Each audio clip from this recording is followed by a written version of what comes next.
نصلي ونسلم على رسوله الكريم أما بعد فأعوذ بالله من الشيطان الرجيم بسم الله الرحمن الرحيم اقتربت الساعة وانشق القمر پارہ 27 سورہ قمر رکوع 1 آیات نمبر 1۔ سورہ قمر مکی صورت ہے، 25 آیات اور 3 رکوع پر مشتمل ہے۔ حالت جموعی میں 54ویں نمبر پہ ہے اور حالت نزولی میں 37ویں نمبر پہ ہے۔ نزلت بعد سورۃ الطارق اور وقبل سورۃ صاد۔ وجہ تسمیہ اظہر ہے کہ آیات نمبر 1 میں قمر کا ذکر ہے، قمر کا لفظ آیا ہے، وانشق القمر کا لفظ آیا ہے۔ ربط اور مناسبت بالکل واضح ہے کہ گزشتہ صورت میں بھی توحید، رسالت، بعث بعد الموت، قیامت کا ذکر تھا، اور سورہ قمر میں بھی توحید، رسالت، بعث بعد الموت، قیامت کا، معجزات کا ذکر ہے۔ امام الاولیاء امام احمد علی لاہوری رحمہ اللہ الباری موضوع صورت بیان فرماتے ہیں کہ دفع استبعاد قیامت نظام عالم کی برہمی کا نام ہے۔ نظام عالم میں سے ایک بڑے رکن کے شکست اس امر پر دال ہے کہ بقیہ ارکان میں بھی یوں ہی اختلال واقع ہو سکتا ہے۔ معجزہ شق القمر اس حیثیت سے بھی قیامت کی علامت ہے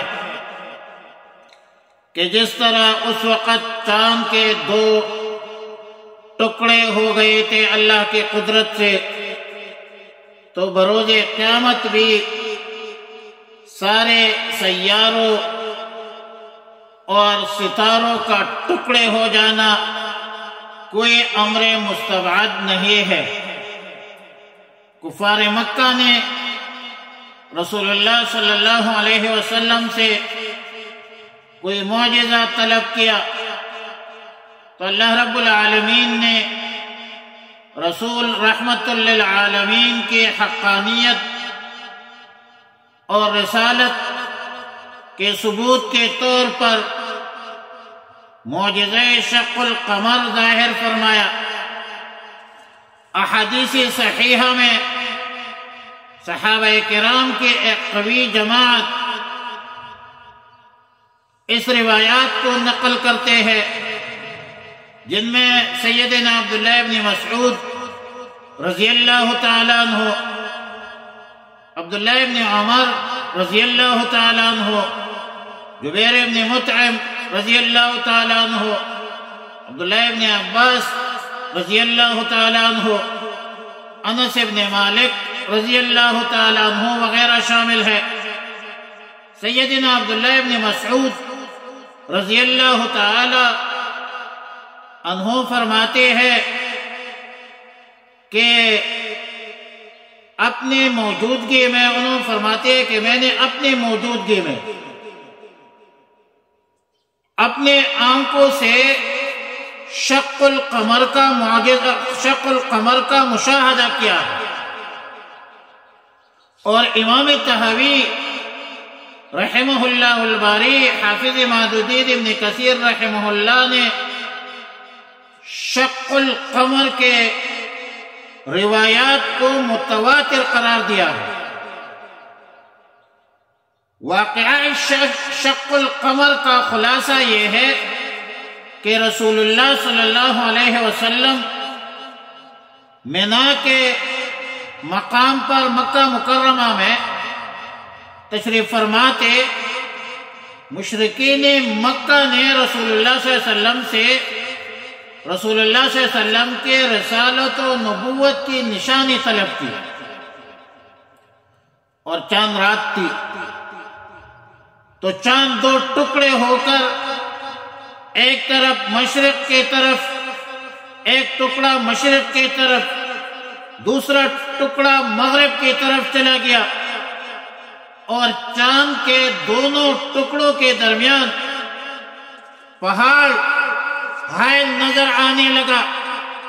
رسول اللہ صلی اللہ علیہ وسلم نے حاضرین سے فرمایا کہ دیکھو اور شہادت دو۔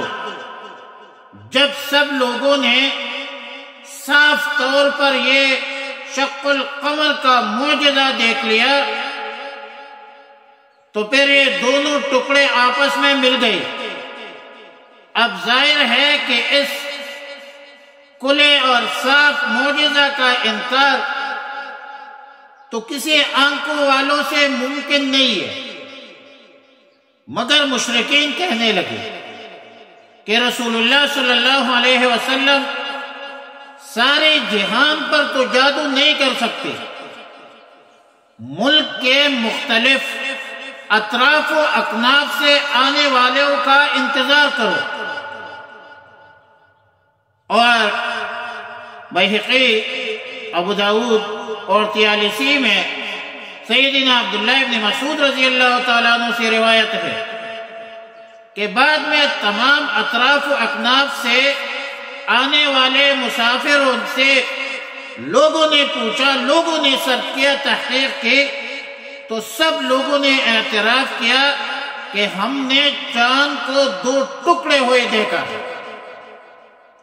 بعض روایات میں تو یہ بھی ہے کہ یہ معجزہ شق القمر مکہ مکرمہ میں 2 مرتبہ پیش آیا، لیکن بیان القرآن میں حضرت مولانا اشرف علی تھانوی رحمۃ اللہ علیہ لکھتے ہیں کہ صحیح روایات کے مطابق شق القمر کا واقعہ ایک ہی مرتبہ پیش آیا، اور حافظ اماد الدین ابن کثیر رحمہ اللہ نے اس حوالے سے مختلف روایات نقل کی ہے۔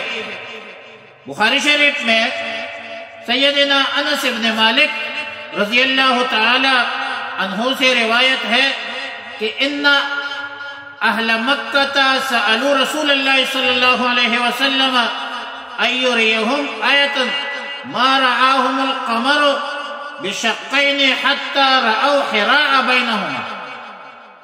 بخاری شریف کی، مسلم شریف کی روایت ہے۔ مسند احمد میں سیدنا عبداللہ ابن مسعود رضی اللہ تعالی عنہ سے روایت ہے کہ ان شق القمر علی عہد رسول اللہ صلی اللہ علیہ وسلم شقین حتی نظروا الیہ فقال رسول اللہ صلی اللہ علیہ وسلم اشہدوا۔ ابن جریر نے اس حوالے سے اپنے سند کے ساتھ ایک روایت نقل کی ہے کہ كنا مع رسول الله صلى الله عليه وسلم بمنى فانشق القمر فأخذت فرقة خلف الجبل فقال رسول الله صلى الله عليه وسلم اشهدوا اشهدوا۔ اور عبداللہ ابن مسعود رضی اللہ تعالیٰ عنہ فرماتے ہیں کہ ہم منا میں رسول اللہ صلی اللہ علیہ وسلم کے ساتھ ہی تھے کہ اچانک چاند کے 2 ٹکڑے ہو گئے، اور ایک ٹکڑا پہاڑ کے پیچھے چلا گیا، تو رسول اللہ صلی اللہ علیہ وسلم نے فرمایا کہ گواہی دو، گواہی دو۔ بیہقی کی روایت میں ہے کہ انشق القمر بمکہ حتی صار فرقتین فقال کفار قریش اہل مکہ هذا سحر سحرکم به ابن ابی کبشہ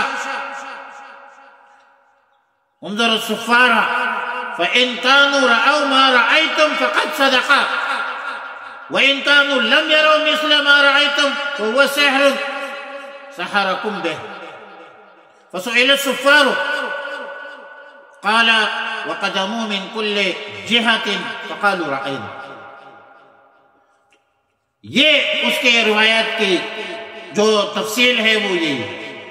باقی شق القمر کے حوالے سے یونانی فلسفہ مناطقہ وہ ایک شبہ کرتے ہیں کہ سیارات میں التیام، فرق، شق جوڑنا یہ تو ممکن نہیں ہے، وہ محال سمجھتے ہیں، لیکن یہ ایک باطل قسم کا لغو قسم کا شبہ ہے، اور علم کلام میں اس پر تفصیلی بحث کی جاتی ہے۔ متکلمین نے بڑے واضح طور پر کہہ دیا ہے کہ آج تک کسی عقلی دلیل سے شق قمر کا محال اور ناممکن ہونا ثابت نہیں ہے، اور نہ ثابت ہو سکا، نہ ثابت کر سکتے ہیں۔ البتہ ناواقف اور حقیقت سے بے خبر لوگ ہر چیز کو ناممکن کہتے ہیں، اور مناطقہ تو وہ تو امکانات میں بہت آگے بڑھ جاتے ہیں، وہم کے قائل ہو جاتے ہیں، یہ پنکھا ہے، یہ گرنے کا خطرہ ہے کیونکہ اوپر ہے۔ وعلی کل حال یہ ایک لغو قسم کا شبہ ہے، مگر ظاہر ہے کہ یہ معجزہ ہے۔ معجزہ کہتے ہیں خارق العادت کو۔ خارق العادت ایک چیز واقع ہو جائے اور نبی کے ہاتھ پر ظاہر ہو جائے تو وہ معجزہ ہوتا ہے۔ اس کے علاوہ ایک عمومی عامیانہ وہ عام لوگ ایک شبہ کرتے ہیں کہ اتنا بڑا واقعہ جب ہوا اور اتنا بڑا واقعہ پیش آیا تو پورے دنیا کو دیکھنا چاہیے تھا۔ مگر سوچنے کے بعد یہ کہ یہ واقعہ مکہ مکرمہ میں پیش آیا، رات کے وقت پیش آیا۔ ظاہر ہے کہ بعض ممالک میں دن ہوتی ہے، نیم شب ہوتی ہے، اور وہاں پر کوئی سورج گرہن بھی ہو سکتی ہے، اور کون ہر وقت اوپر آسمان کو طرف دیکھے۔ اس لیے عام تاریخوں میں یہ مذکور نہیں ہے، اور یہ بھی ظاہر ہے کہ عام تواریخ میں نہ ہونا عدم واقعہ کی دلیل نہیں ہے۔ ظاہر ہے کہ عدمی چیز، عدم شے، عدم علم عدم شے پر دلالت نہیں کرتا۔ عدم علم عدم شے پر دلالت نہیں کرتا۔ البتہ ہندوستان کی مشہور اور مستند تاریخ فرشتہ وہ لکھتے ہیں کہ ہندوستان میں مہاراجہ مالیبار نے یہ واقعہ اپنے آنکھوں سے خود دیکھا اور اپنے روزنامہ میں بھی لکھ دیا۔ اب سائنس کا دور ہے، ٹیکنالوجی کا دور ہے، لوگ چاند پر چڑھ گئے ہیں۔ جو چاند پر چڑھ گئے تھے ان سے تو پوچھو، جنہوں نے چاند کو دیکھا ہے اور چاند کی حقیقت اور ماہیت کو جانتے ہیں، فلک القمر کو جانتے ہیں اور فلک القمر کی ماہیت کو جانتے ہیں، فلکیات جانتے ہیں، یا سائنس کی دنیا میں، ٹیکنالوجی کی دنیا میں اس کی سرچ، جو لوگ محققین ہیں جو اس کی سرچ کرتے ہیں ان سے پتہ کر لو، یقیناً آپ کو قرآن کی حقانیت اور رسول اللہ مبارک صلی اللہ علیہ وسلم کی رسالت بالکل واضح نظر آئے گی۔ اقتربت الساعۃ، قریب آ گئی ہے قیامت۔ انشق القمر، پٹ گیا چاند۔ اب چاند کا دو ٹکڑے ہونا یہ قیامت کی قربت کی دلیل ہے۔ رسول اللہ صلی اللہ علیہ وسلم کا نبی آخر الزمان ہونا، امت محمدی عربی صلی اللہ علیہ وسلم کا آخر امت ہونا، یہ قرب قیامت کے قریب ہے اور آخری امت ہے جو قیامت کے قریب ہے۔ اللہم ربنا تقبل منا انکا انت السمیع العلیم وتب علینا یا مولانا انکا انت التواب الرحیم۔ استغفر اللہ ربی من کل ذنب واتوب الیہ، وصلی اللہ تعالی علی خیر خلقہ محمد وآلہ واصحابہ وازواجہ وذریاتہ وبناتہ اجمعین الطیبین الطاہرین وعلی من تبعہم الی یوم الدین۔